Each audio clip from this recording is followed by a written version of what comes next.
The Senate bill, as currently written and is hitting the floor, would put in place the toughest border enforcement plan that America has ever seen. The Missing Migrant Project seeks to organize all missing persons reports relevant to the U.S.-Mexico border.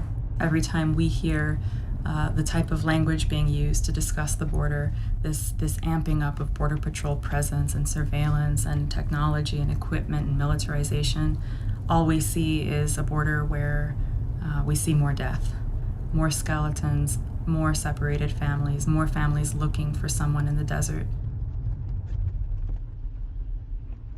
So the current debate on comprehensive immigration reform in some ways mimics the conversation that happened in the 1990s. Border Patrol presence, like in the Tucson sector, quintupled, effectively sealing off the border.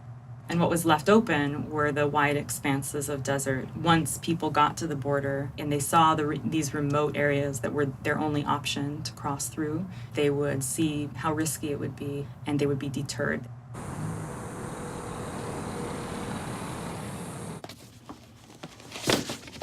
12 years later, we've seen that they were not deterred, and they went through the desert areas in very high numbers, and they died in very high numbers.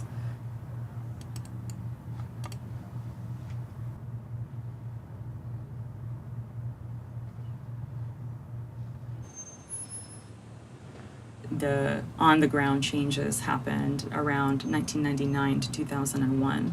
And 2001 was really where this office noticed that we were now in a crisis, that we were getting hundreds of remains for people who had died mostly of exposure in very remote areas of the desert borderlands. You've got some great tattoos. Yeah, I tried cleaning it up over there before I took the picture. Oh, wow. There you go. What is it? Juana Floro. Juana.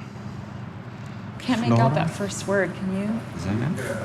Yeah. What is You're gonna that? smile now, cry later. Oh. You might wanna lloro. Lloro, cry. Okay. Are these deaths really acceptable to us?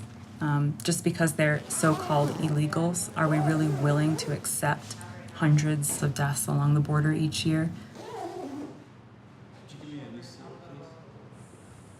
That one act of transgressing a border can't be the only way that we define these people.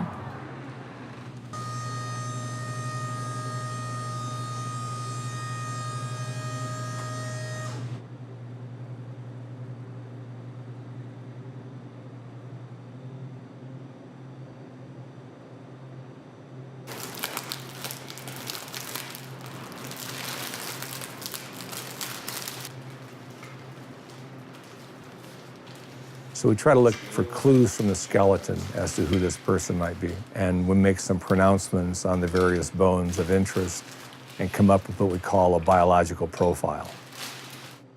Was it a man or a woman? About how old they were? About how tall were they? Can we tell their ancestry?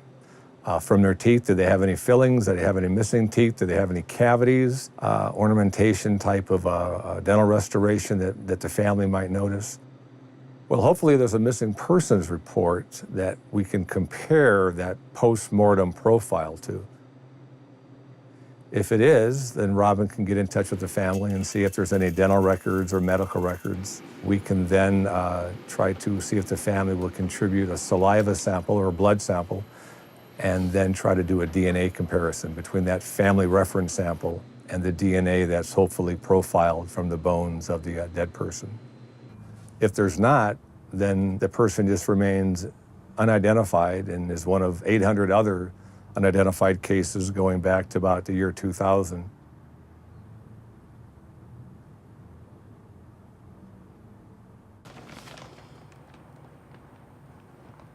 The items are a very intimate look into someone's life. First of all, of course, it's not the things that someone would want to define them after death. I think they're really representative of personhood in a way that the bodies and the bones aren't necessarily. They can also be the single most compelling item for families to believe that this unrecognizable thing is their missing person. What we say when we're talking about border security and the way that it's being discussed now comes with a certain acceptable collateral damage. Since when have you heard anybody in Washington, D.C. talking about the bodies on the border? It's not even on the radar. There's this sense that because they broke the law initially, that they somehow deserved it. What I could do, what probably would be best, is to get a limited list and then send you via email a list of those numbers, and then you can look at the photographs. We have an online system now that all of the missing persons are in. So instead of having to search by hand and look at basically all of the remains that have been found since he went missing, now I can see automatically what the possibilities are. The dead and the missing and their families are teaching us about what human rights means in a globalized economy. There will always be new families, new immigrants trying to come across, and there still hasn't been attention paid to how does the first-time migrant wishing to come across the border for work, how does someone like that not have to cross through the desert? He's a small